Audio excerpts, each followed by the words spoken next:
Jewellers, Basheerbagh, Panjagutta, Secunderabad.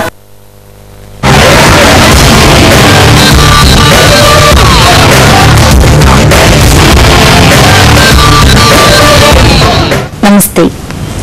శక్తి కార్యక్రమానికి స్వాగతం. ప్రతిక్షణం ఆరాటం, తపన, ఏదో చేయాలనే తలంపు మదిలో ఉన్నప్పుడు ఎంతటి కార్యాన్నైనా చేయడానికి వయసు అడ్డుకట్ట కాదేమో అనిపిస్తుంది.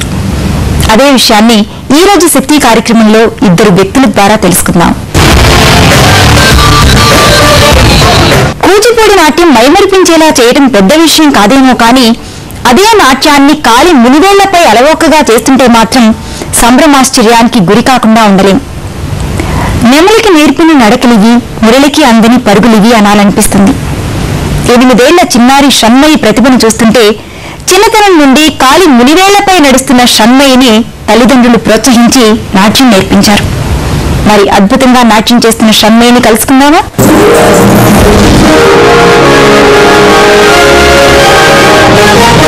Hi everyone. క్రికెట్ అన్న తర్వాత ఫస్ట్ మనకు గుర్తొచ్చేది సచిన్ టెండూల్కర్. అదే సాంగ్స్ అంటే బాలు. వండర్ఫుల్ గా డాన్స్ చేయడం అంటే మయూరితో పోలుస్తుంటారు. కానీ కాళ్ళు మునివేళ్లతో కూచిపూడి ఆడుతుంది షణ్మయి. షణ్మయిని ఈరోజు యంగ్ యూత్ ఐకాన్లో మీట్ అవుదాం.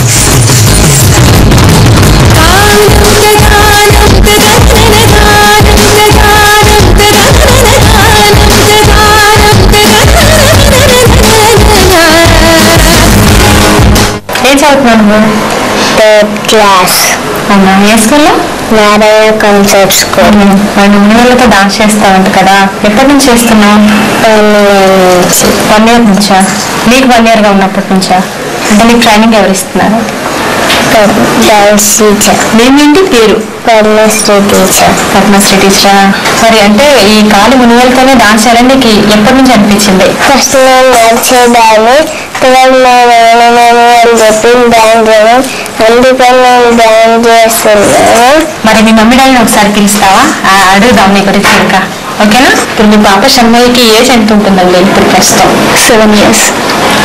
అంటే మా పాప ఎప్పటి నుంచి నడుస్తుంది ఇలాగా? అంటే కాలి మునివేళ్లతో ఫస్ట్ వాక్ చేసిన తర్వాత మీరు డాన్స్ కి ప్రిఫరెన్స్ ఇచ్చారేమో కదా?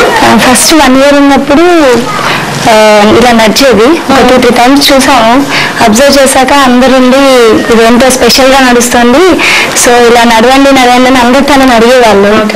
అప్పుడు అనిపించింది ఇలా నడుస్తేనే గ్రేట్ గా ఉంది కదా, డాన్స్ చేస్తే ఇంకా బాగుంటుంది దీనిపైన అనేసి అప్పటి నుంచి ఒక 5 years వచ్చాక తనకు డాన్స్ నేర్పించడం స్టార్ట్ చేశాను. మరి పాపకి అంటే డాన్స్ పట్ల ఎంతవరకు ఎంకరేజ్మెంట్ ఇస్తున్నారండి? నేను తనని ఇప్పుడు క్లాసికల్లో జాయిన్ చేశానండి. ఈవెన్ స్కూల్లో కూడా చాలా ఎంకరేజ్మెంట్ ఇస్తున్నారు. స్కూల్లో కూడా ఈ స్పెషల్ ఆర్ట్ ఉందనేసి ప్రతి ఫంక్షన్ లో స్పెషల్ అట్రాక్షన్ అనేసి అనౌన్స్ చేస్తూ ఉంటారు తన గురించి. ఈవెన్ తన వాళ్ళ డాన్స్ టీచర్ కూడా చాలా కేర్ తీసుకుంటారు. ఈ ఏజ్ లో అలా చేయించడమే అసలు తనకు కూడా చాలా పేషెన్స్ ఉందండి, ఈవెన్ టీచర్ కి కూడా. So we are very thankful to school also and even teachers. Future plans ఏమైనా ఉన్నాయా పాప పైన? అంటే ఇప్పుడే అంటే గ్రేట్ గా చేస్తుంది, ఇలాగే ఎవరు చేయలేరు. మరి ఫ్యూచర్ పాపకి ఇంకా అంటే ఏ స్టేజ్ వరకు రావాలని మీరు అనుకుంటున్నారు? ఒక మంచి డాన్సర్ కావాలని అనుకుంటున్నామండి. తను గ్రేట్ గా ఉంటే మేము కూడా even will proud of her. మంచి డాన్స్ అని చేయాలని అనుకుంటున్నాం. షణ్మయికి డాన్స్ నేర్పిస్తున్న వాళ్ళ మాస్టర్ పద్మశ్రీ గారు ఆమె గురించి ఏమంటున్నారో ఇప్పుడు తెలుసుకుందాం.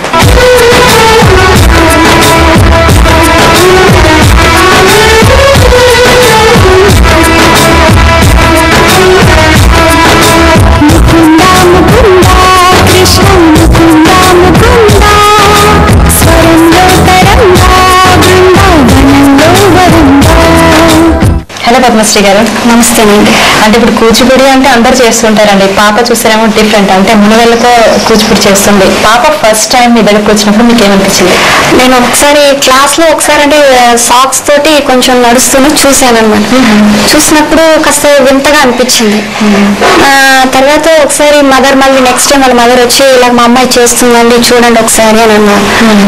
చూసాను. నేను చూసిన తర్వాత ఇప్పుడు నాకు అనిపించింది, ఇప్పుడు నేను ఎక్కువగా క్రియేటివిటీని ఎక్కువగా ఎంకరేజ్ చేస్తాను అనమాట.